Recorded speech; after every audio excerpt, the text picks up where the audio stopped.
Perfect. Thank you to everyone that has joined today. We will get started here in just a second.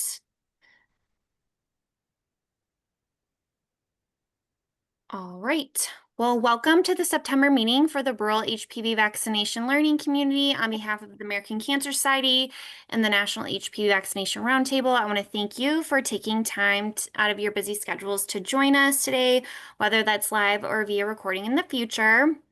As always, we'll be offering live CME and CNE credits for today's session. And this session is the last of our summer communication series, and we'll spotlight the power of trusted messengers in building HPV vaccine confidence across rural communities. If you want to go to the next slide. So I'm Ashley Locke, HPV Disparities Program Manager. I have the pleasure of talking with you first, and I'm joined by several of my ACS colleagues today, which you will get to meet here very shortly. Next slide. So like normal, we have a very jam-packed agenda today. So in just a minute, we're going to go into regional breakout sessions where you get to meet individuals from states surrounding yours to talk about the use of trusted messengers in HPV vaccination work. After the breakouts, we're going to come back into the main room where my colleague, Christine Turpin, will lead us in a panel discussion on trusted messengers. We have several partners who are going to share their experience working with religious leaders, migrant farm workers, social media influencers, and more.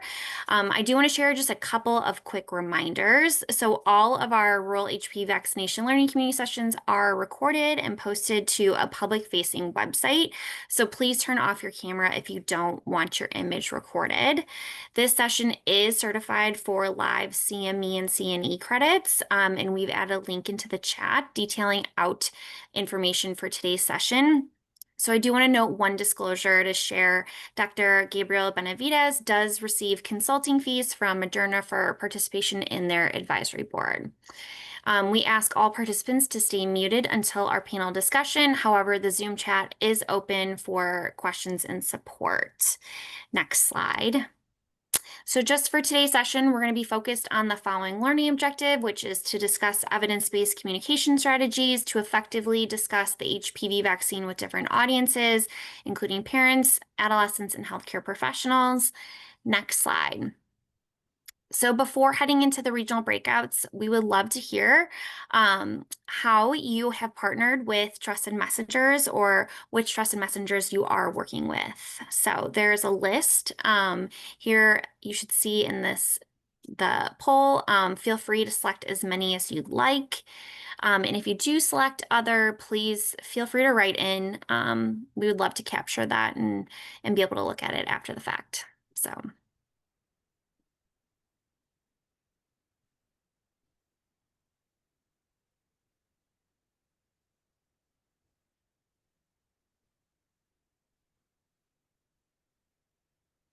All right, looks like we've had 33% participate, and I'm seeing it move very rapidly. Looks like so far people have partnered with cancer survivors, coaches, community health workers, dental providers, immunization coalitions, parent groups, LGBTQ plus organizations, local radio hosts and journalists, parent groups, religious leaders, peer educators, pharmacy, school nurse, teachers and school administrators, some tribal. There are some others, which are exciting. Can't wait to see what people have written in. Looks like we have about half of you have participated so far. I'll give it just a couple of more seconds before we move on. Can't you call them from your phone? I could, but I don't know. Hold on. Almost. All right.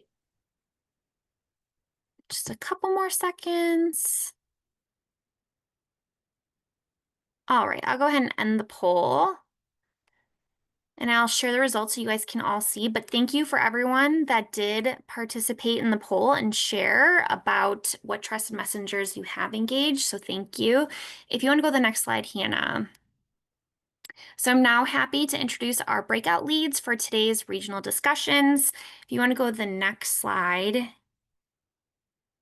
In just a few minutes, just a minute actually, we're going to head into breakouts for about 12 minutes total. You'll have the opportunity to select your breakout based on your region. So this here will show you the regions, the states, um, but you can absolutely choose the room that feels most appropriate for you. So even if you don't want to join the room with your state, you can join one that fits your needs better. If you want to go to the next slide really quickly. So in your breakouts, we're going to ask you to go round robin and share your name, your organization, and your state, and then share on your HPV vaccination work and how you've used trusted messengers or partners in your community. And if for some reason you have not engaged trusted messengers, share who you'd consider reaching out to and why. There will be an ACS staff partner in every room helping to keep the conversation moving forward. So look to them here. All right. I think everyone is coming back. I'll quickly introduce myself and our panel here. I'm Christina Turpin. I'm a director for the ACS National HPV Vaccination Roundtable. And thank you guys all for participating in those regional breakouts. I know Ashley and I have wanted to give you more time together talking about your similar work. And so thank you for participating in that. I know it can always be kind of uncomfortable when you get thrown into a breakout room during a large session. So thank you to everyone for participating in that. Next slide. I have the honor of facilitating this trusted messenger breakout panel today, and you can see here everyone listed, and I'll quickly introduce them, but we have a very large panel for you. You can go ahead and put questions in chat for them as you would like, and we'll kind of keep. All right. I think everyone is coming back. I'll quickly introduce myself and our panel here. I'm Christina Turpin. I'm a director for the ACS National HPV Vaccination Roundtable. And thank you guys all for participating in those regional breakouts. I know Ashley and I have wanted to give you more time together talking about your similar work. And so thank you for participating in that. I know it can always be kind of uncomfortable when you get thrown into a breakout room during a large session. So thank you to everyone for participating in that. Next slide. I have the honor of facilitating this trusted messenger breakout panel today, and you can see here everyone listed, and I'll quickly introduce them, but we have a very large panel for you. You can go ahead and put questions in chat for them as you would like, and we'll kind of keep conversation moving. So I'm going to do a quick introduction, and then we'll get started on the panel. So first on our panel, we have Dr. Gabrielle Benavides, Associate Professor of Epidemiology at Baylor University, Dr. Amelia Burke-Garcia, Director at the Center for Health Communication Science at NORC, Leah Johnson, Health Educator at the Genesee County Health Department, Richard Lincoln, CHAP Instructor at the Alaska Native Tribal Health Consortium, Jesusa Riviera, Senior Career Coach at Protas, and Siobhan Simmons-Wright, Senior Director of Programs and Strategy at the Alliance for Healthier Generation. So thank you guys all for being here. And you guys can stop share. There we go. Now I can see you guys. So first, I'm just gonna try to give everyone a little introduction into why you guys are on this panel and what you're talking about today. So if you could do a quick introduction for yourself and then tell us a little bit more about yourself and what the term trusted messenger means to you in your HPV vaccination work. And I'm gonna go with Amelia first. Sure. Thanks so much, Christina, and thank you to Ashley and the coordinators for having me here today and the other panelists. This is great. My name is Amelia Burke-Garcia, and I think you did a brief or overview of my role and my experience.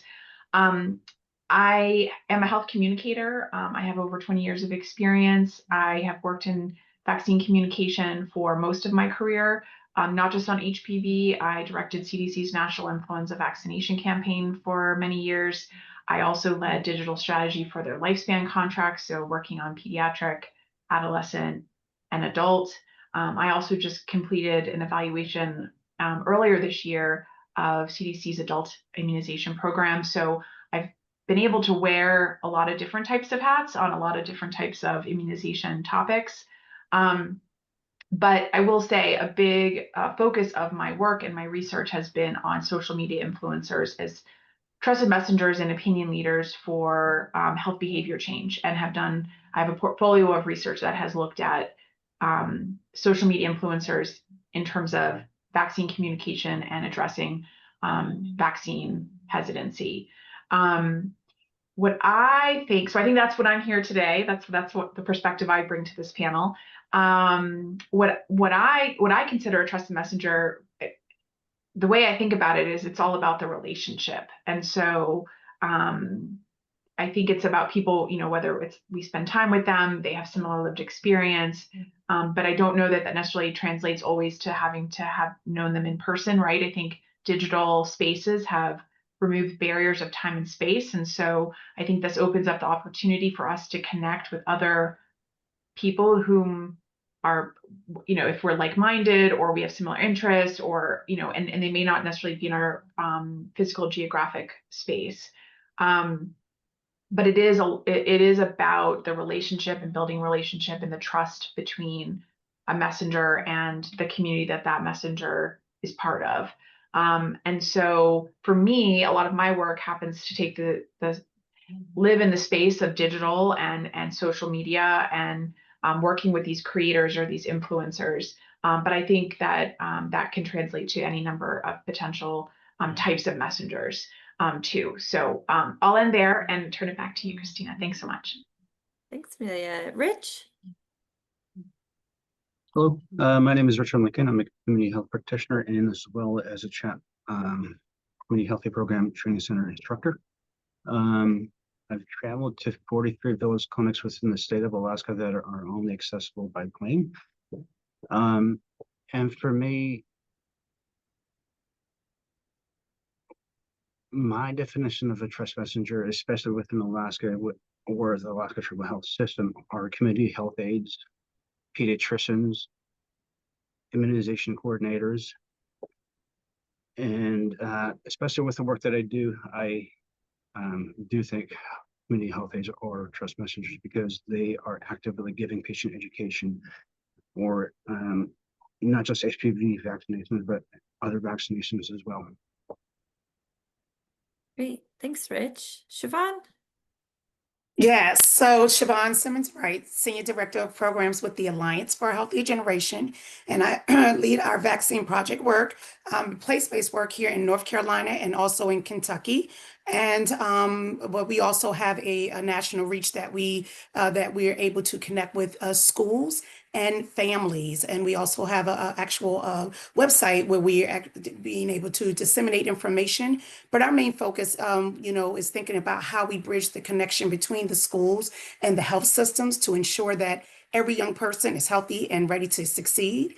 And we do that through multiple approaches. And it's, again, increasing that knowledge, normalizing vaccine acceptance through trainings and building capacity, also addressing misinformation, that community level partnership and policies and systems at the national level, really thinking about connecting with national, state, and local partners to build that trust, as well as unifying our message. And when I think about a trusted messenger, it's someone that can provide that fact-based information to influence behaviors and initiate a call to action. How can we get families, those adult decision makers, to ensure that they're taking their kids to the places where they can get these vaccines, particularly HPV vaccines when we're talking about that, and how it can be coupled with other required vaccines when we think about school-age youth. And we use schools. We're working with partnering with schools and even thinking about hosting school clinics and bridging that connection with health systems, health departments, CBOs, faith-based. So school nurses have been our main go-to. School administrators have been our served as trusted messengers, as well as other partners within that group across the schools, health departments, health systems, CBOs, and faith-based. Great. Thanks, Siobhan. You know we love a call to action, so I love that you said that. Yes. Gabriel? Hi, my name is Gabriel Benavides. I'm an assistant professor of epidemiology in the Department of Public Health at Baylor University in Waco, Texas. And so I would, classify myself as a very traditional academic epidemiologist, academic researcher. So a lot of my work is much less community facing and program implementation. I kind of see my role in this space as really a generator of evidence, analysis of data. So I do a lot of my work in the analysis of large national data sets, assess trends in current vaccine uptake, where people are not getting vaccinated or what subpopulations are struggling to get vaccinated. And so this is where a lot of my current work is at. But there's been I've had a growing interest in this intersection between faith and public health. I think especially after the COVID-19 pandemic. And so I really started developing an interest in I think for HPV vaccines, we all know healthcare provider recommendations are one of the top ways to get people vaccinated. But there's a kind of a growing distrust between, people and even healthcare providers and medical institutions. And what are other areas of people who can deliver messages, especially in the South where I'm at. And there's been a growing area of interest in the use of faith-based leaders and faith-based facilities as these deliverers of healthcare information. When I lived in South Carolina before, and there was using churches for nutrition activity based work, physical activity based work. And so I think, using these faith-based institutions is kind of a fairly untapped resource in the South. And so I've been more kind of focused on, how do I get this evidence base to faith-based leaders? So that they can become potentially a trusted messenger and deliver this information. I think when I think of a trusted messenger, I don't really think of someone who is an expert in that area, but just someone who has some sense of influence over a community or over a population. And hopefully with some positive evidence, we can use that influence for a positive outcome. And I think a lot of faith-based leaders have that effect on their congregation, especially in the South. I love that. I feel like when we're working with trusted messengers, it's less of that healthcare knowledge and more of their knowledge of the community, and then you educate the healthcare side. And so I really like that you brought up the faith-based leaders. Jesusa? Thank you. My name is Jesusa Rivera, and I'm a senior career coach for Proteus, and I'm a fourth generation farm worker. So my job is, I've come full circle working with farm workers and their families. I cover 18 counties. So I travel a lot looking for our farm workers. Our goal is to make sure that they are safe in the fields. And one of the things that we notice, and I heard someone say, right after COVID, during COVID, our folks were still out there working while everybody was home safe in their homes. And so they were the last to be served with COVID vaccines, the last, just imagine. So that kind of sparked a little fire in me to say, okay, we have to do better. We have to do better. Let's serve this population that is basically bringing food to our table every day. So thank you for having Dandy Garcia on our side. He is what I consider this messenger, because he has the passion, the compassion, the knowledge, the values that our farm workers share. And so someone like Dandy is basically front and center to kind of bring all these services together for us. So I'm going to stop right there because I can go on. Great, thank you, Susa. And Dandy is an ACS worker, so he is amazing. And then last but not least, Leah. I think I'm also the one that's working at the most micro level. So I serve as a health educator at a local health department. So I wear a lot of hats every day. And I have worked in the vaccine space for probably just 2 years, but I've worked in the public health system and charitable food systems as a community support during the COVID epidemic. In schools. So I've been kind of integrated in all sorts of parts of the county. And when I look for trusted messengers, I look for the person that we're working with that has the enthusiasm and the story. So we're working currently with dental teams to do vaccines at same-day appointments in an integrated medical facility, and it is fabulous. In 6 months, we've increased the vaccine rate 8% last I checked in that age category, and it's been amazing. And we ran into a medical assistant who was so excited to talk about this with all of her patients, and she's like, "I want to be the champion." And she happens to have 2 boys who are of eligible age. So we grabbed her and we're like, we want to run. We want to support you in this effort. So I look for the enthusiasm in any space that you're in at any time. Find the person with the heart and push them. I love that. The enthusiasm. It's a really good suggestion to everyone.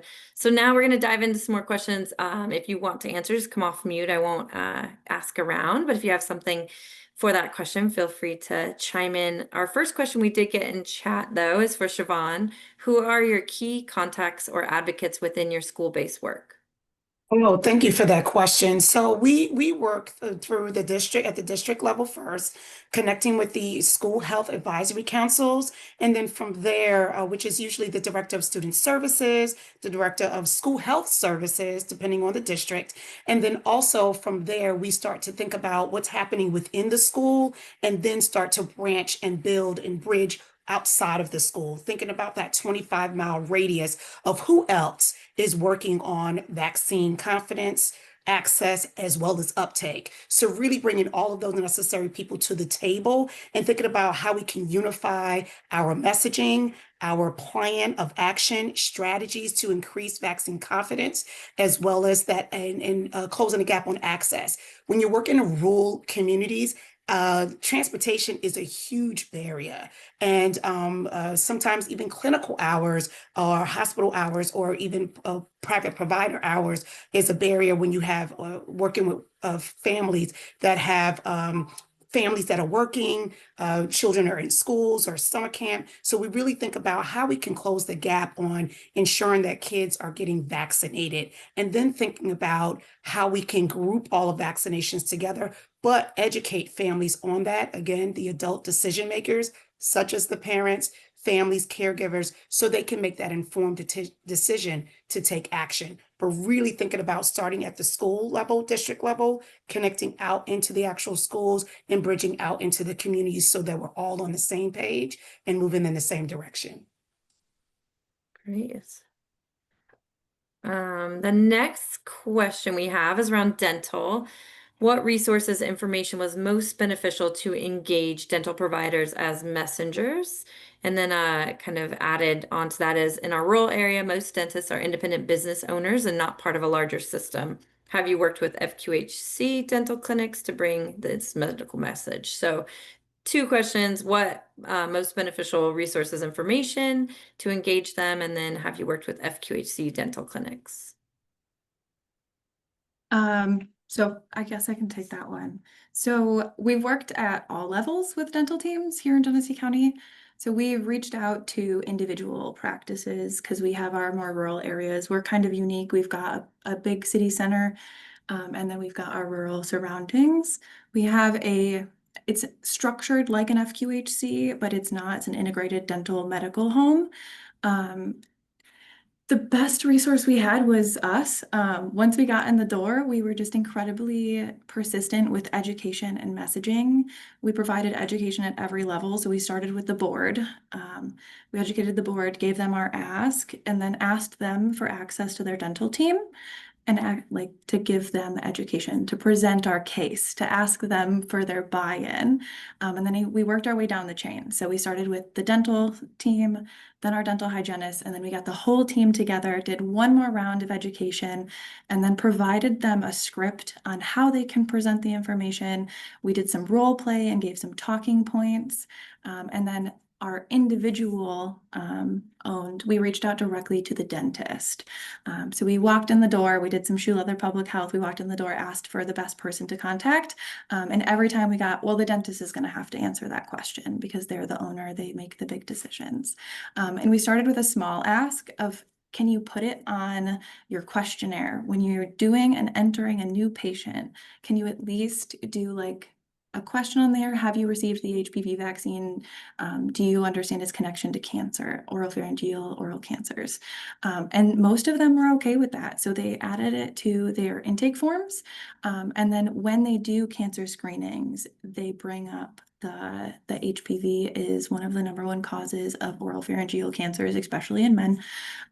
So it's a lot of education up front and then finding the right person to talk to in that building to make the decision. And a lot of times if you make the ask small enough at first, you get your foot in the door and then you can push for bigger projects. Great, thank you, Leah. I feel like I think we forget about dental being in the health community. So when you talk about that link to cancer, and all of us have been to dentists where they say, I'm actually checking for head and neck cancers right now. And so I think it's such a good link, and I like that you led with that. Anybody else have anything around dental they want to say before moving to the next question? I know in Michigan, we have the COHA program, the kindergarten oral health assessment. We also asked our dentists to bring up HPV as a #1 cause of cancer when they do that visit. We have a couple of them on board.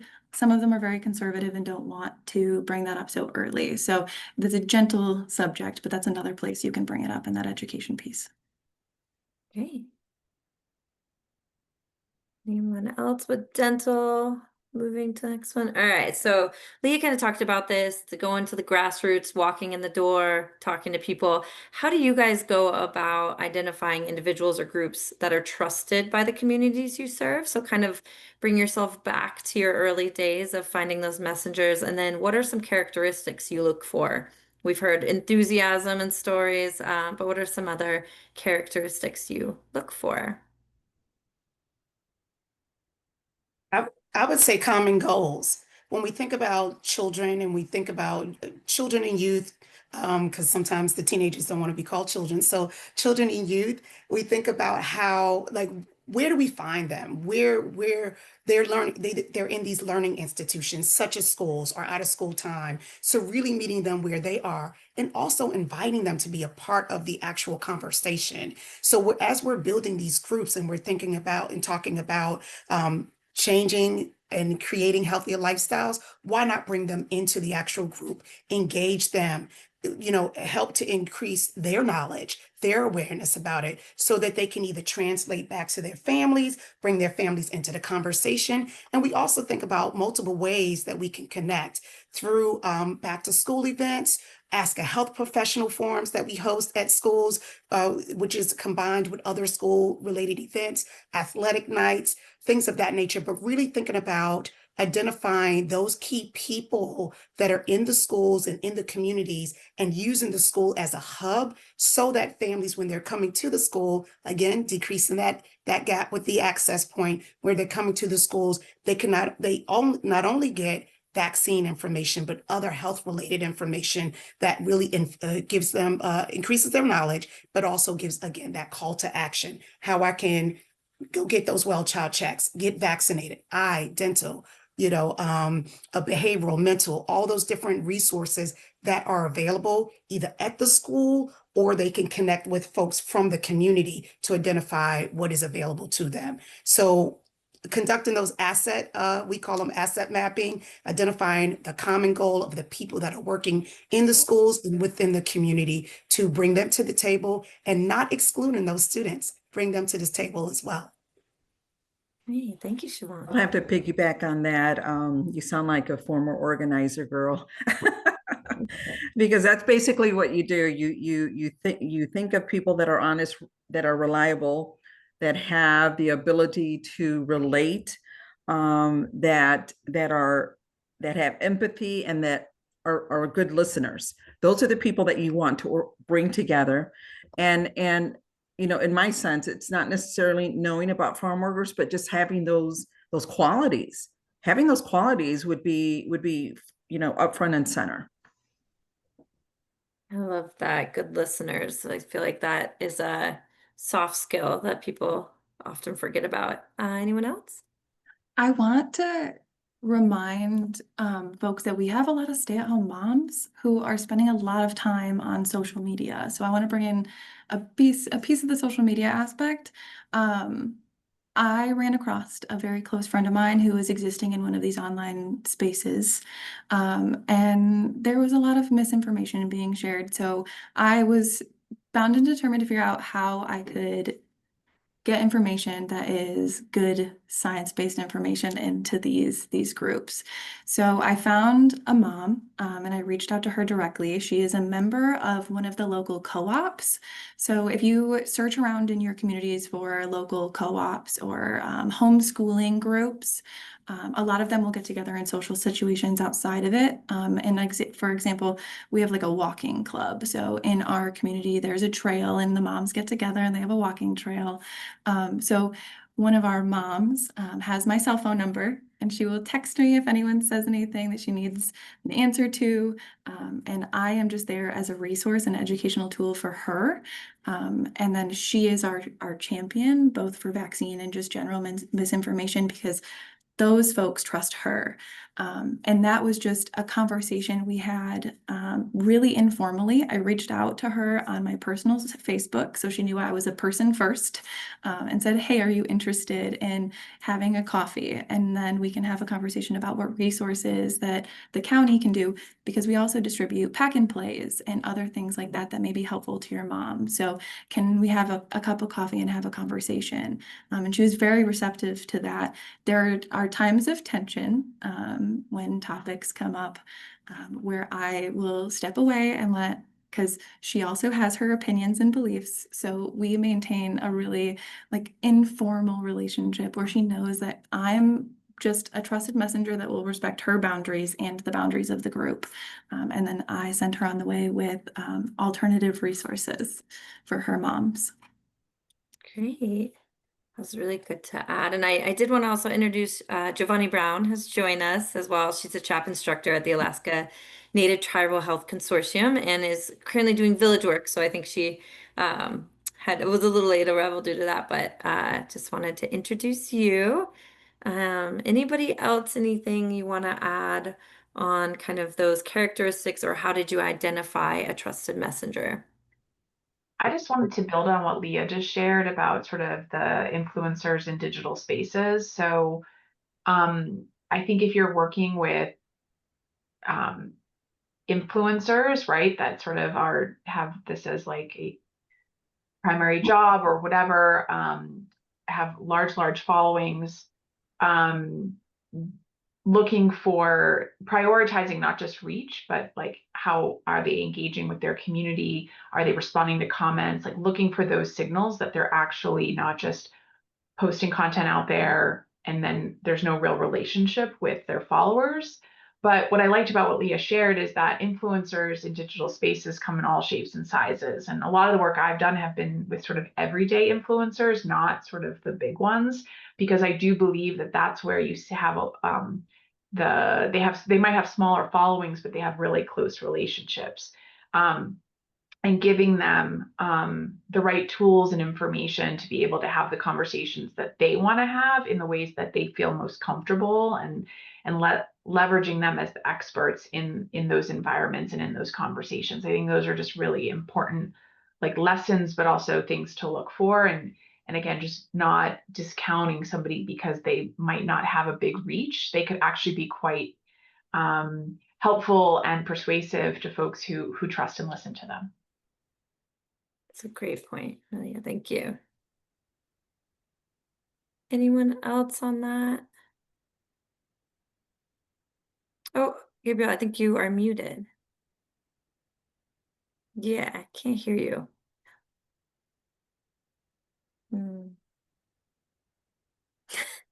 Sorry. We will go to the next one. So what approaches have you found effective in equipping trusted messengers with the tools and information they need to promote HPV vaccination? And then kind of an added on to that is, how do you stay culturally relevant for some of those that are working in special populations?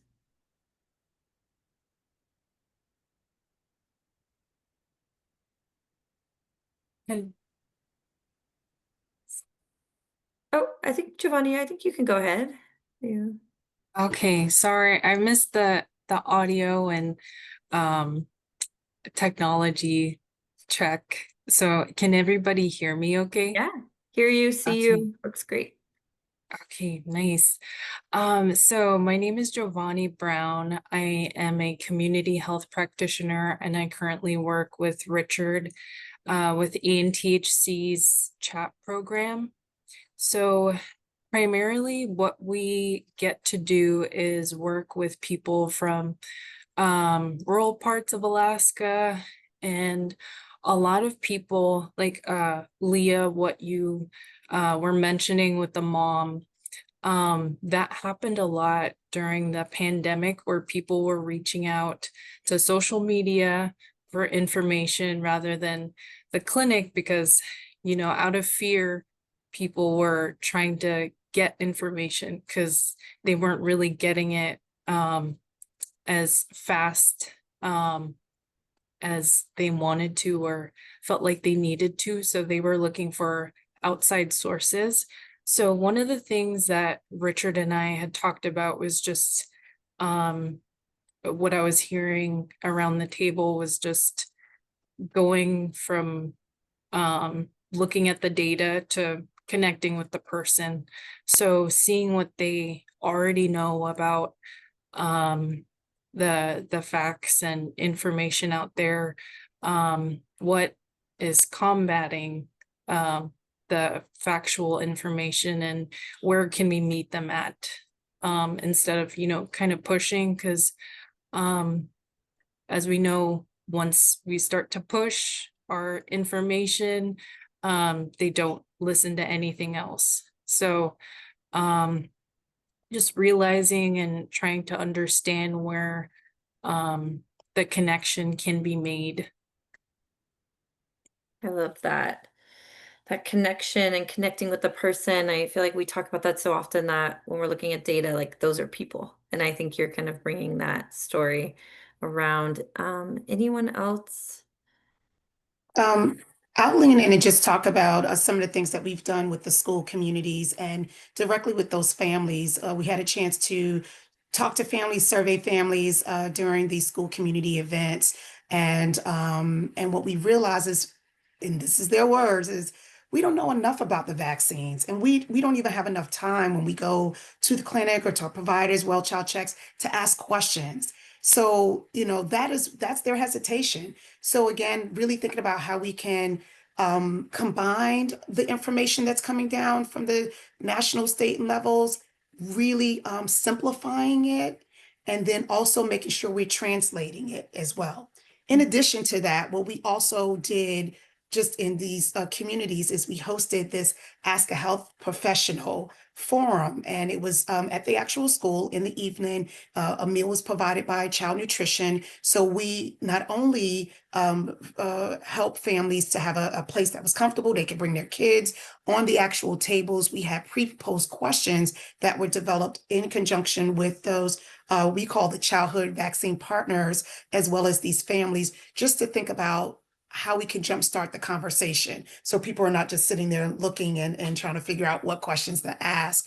So that at those forums, they were able to ask questions about vaccines, get information from school nurses, pediatricians, clinicians, as well as other health related, physical health related, and behavioral health related professionals to answer their questions in an environment where they felt comfortable. There were translation systems, devices that were provided by the school district to help with that communication barrier. There were also, again, like I said, that meal was provided by Child Nutrition. We talked about how important nutrition is with the physical health, and also provided them with other resources that they can tap into. So really thinking about educating and equipping not only the folks that are in the schools, but also when we think about the actual the families that need this information broken down and simplified to them, so that again they can understand it as well as take action. I always go back to that take action. We want to move that behavior and that mindset so they can go get their kids vaccinated and also tap into other health related services. I love that. As a parent of a first grader, you get a lot of emails, you get a lot of things that just kind of fall by the wayside. To have an event where you can just come and ask your questions and get everything answered is feels amazing. And Gabe, I think you have something too. Can you hear me now? Yes, I can. Yep. Okay. Okay. Sorry. So I one of the things I'm, in the process of doing right now in terms of these kind of these faith-based interventions is we're in the beginning stages of just trying to initiate this pilot project. And so I'm really just trying to understand where these faith-based leaders are even at in terms of their views in vaccination. I think, to be a trusted messenger, they have to, one, believe in the message that you want to entrust in them to deliver. And so that's the first step I'm really taking is trying to develop a survey and maybe some focus groups with some of these faith-based leaders here in Waco, Texas, and just see their comfort with this discussion, their own personal views on this discussion. Because if they're really far apart from where like I would need them to be or we would want them to be to deliver this message, then there's going to be some work in terms of just building trust with them, delivering evidence to them, and addressing their potential fears and their potential concerns first. And that way their congregation and their community likely have the same concerns that they have. So I think that's a big part of it is first, where is the messenger at in terms of the message that you want them to deliver, and kind of meeting them where they're at, and building from there. Yeah, I think that's great information. I think we've all been there where we're talking about something that we're not 100% confident and you're just waiting fearfully for those questions that you don't know how to answer. And so I think really educating, making sure they believe in the message and have all the information they need, I think that is a really good tactic. So I think we're coming up on time, but does anyone have any one last thing they want to share that they didn't get out there? I shared a link in the chat, so I think I've got it covered. But staying relevant in online spaces is tough. So tracking what conversations are happening helps, even if your folks don't know what questions to ask because they don't know what they don't know. You can give them at least relevant information to what's happening online. Great, thank you, Leah. Christina, can I just add that from an influencer side of things, you have to be really intentional to work with influencers who are from diverse backgrounds. It tends to be a space where a large majority of influencers are of a certain kind of higher education, higher income, white, suburban, maybe a little bit more urban kind of demographic sort of makeup. And but there are great networks that focus on influencers of color and influencers from different diverse backgrounds and different geographic regions. So being really intentional there and also paying attention to the fact that there's also a pay gap between white influencers and other influencers. And so really being thoughtful about who you're working with. We're all in public health always strapped for resources, and especially now, but being really aware of like some of the disparities in that industry itself and looking for good partners who focus on supporting influencers of color and diverse influencers with diverse backgrounds fairly. So I would just want to end from my perspective in the work that I do, like that's a real big priority for me. Yeah, I love that. Being thoughtful. I think that's like a first step when you're vetting who is your trusted messenger of, what are you wanting to project and who should you get? I like that a lot. Hey, Susa, did you have Yeah, something? I did. And just on the flip side of that, when even addressing our immigrant or Spanish speakers or even farm workers in our community, it's pretty evident that we are clear, concise, and consistent. We need to be really immersed in our culture and understand. Again, listening is very crucial. Listening to their stories, acknowledging them, not dismissing them, and really be the makeup of who you're representing. I think that it's really important for others to see their face, right, as being part of the messaging. I love that. Well, I want to thank all of you on the panel today. I think we heard a lot about finding those messengers with enthusiasm, with a story, that have empathy, good listeners, being intentional, and being concise. in our messaging and believing in the message you're spreading. So I really love what you guys have shared today, and thank you so much. I'm going to hand it back over to Ashley to wrap us up.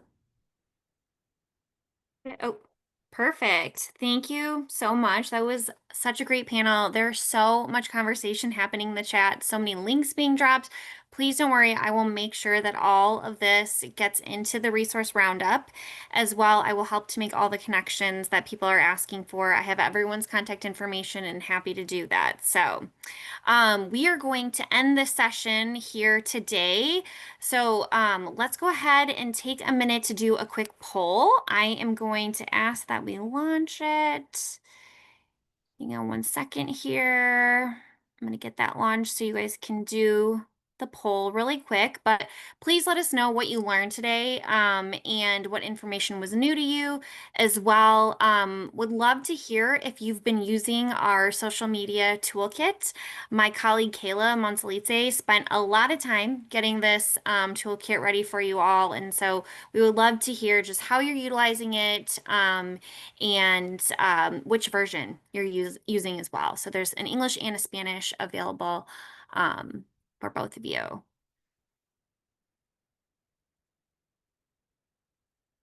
give you guys just a minute. I know we were close on time here.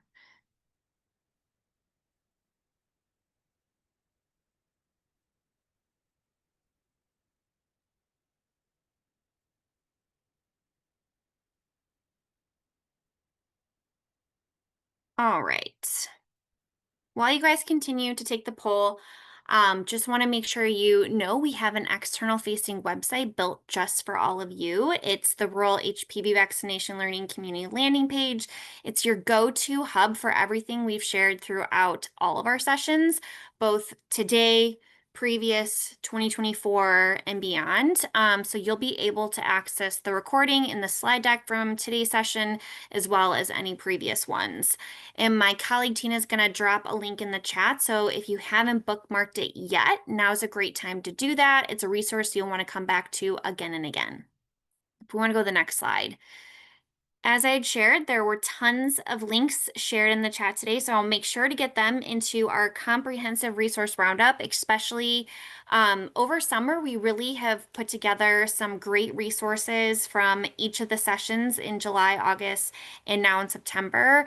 And so this slide in particular lists out all of the trainings that there are for communication, HPV communication specifically, as well as any resources. And if you have a resource that you want to get added, please feel free to throw it in the chat, or you can email me or Tina directly and we'll make sure to get that added. It's a live document that I can update anytime, anywhere. If you want to go to the next session, I know we just asked this on the poll and many of you have participated, but we do have a new social media toolkit available. It's fully ready to use graphics and messages both in English and Spanish. It's perfect for clinics, health systems, county health departments, community partners, anyone and everyone. It's a plug and play, it's visually engaging and works across all the different platforms. We'll make sure to drop a link into the chat. It's also available on the resource roundup, and we've actually showcased one of the fall images available in both English and Spanish on this slide. So if you want to go to the next slide. I'm excited to share that next week we are launching a CHW HPV Vaccination Echo program. So we're going to be partnering with Project Echo Nevada as subject matter experts for this dynamic 6-part series. It's designed specifically for community health workers, and participants will be able to gain insight and knowledge into HPV vaccination strategies specific to community health workers. There is free continuing education credits also available. There's a 2-step process to participating. You would fill out the interest form, and then you'll get an invitation into the iEcho platform. So you'll have access to this slide deck, as well as we'll make sure to get a link posted in the chat as well. Next slide. Our incredible partner, St. Jude, is seeking input from rural partners through a brief survey to review their current priorities and guide the future of their rural programming. So whether you've participated in St. Jude programming before or not, your voice really matters, and this is a chance to help shape meaningful, community-driven work that supports rural health. The survey is open until September 12th. We've dropped a link into the chat, as well as there's a QR code on this slide. So if you would like to take it, I took it with just a few questions. It didn't take much time to complete. They would absolutely love to hear your perspective. And then if you want to go to the next slide, I know we are over time, but as always, we have a call to action from this session. So please identify and build partnerships, use available resources, and track and evaluate progress, just so you know how things are going with trusted messengers. If you want to go to the next slide, I want to thank you again for joining today's session. We look forward to seeing you October 15th. So we are changing the date for our October session, but very excited because we will be focused on HPV vaccination at age 9, and Dr. Heather Brandt will be our didactic presenter for that session. So we are moving the date, so please look for a special calendar invite for that session, but very excited for that to take place. So thank you all again for joining today.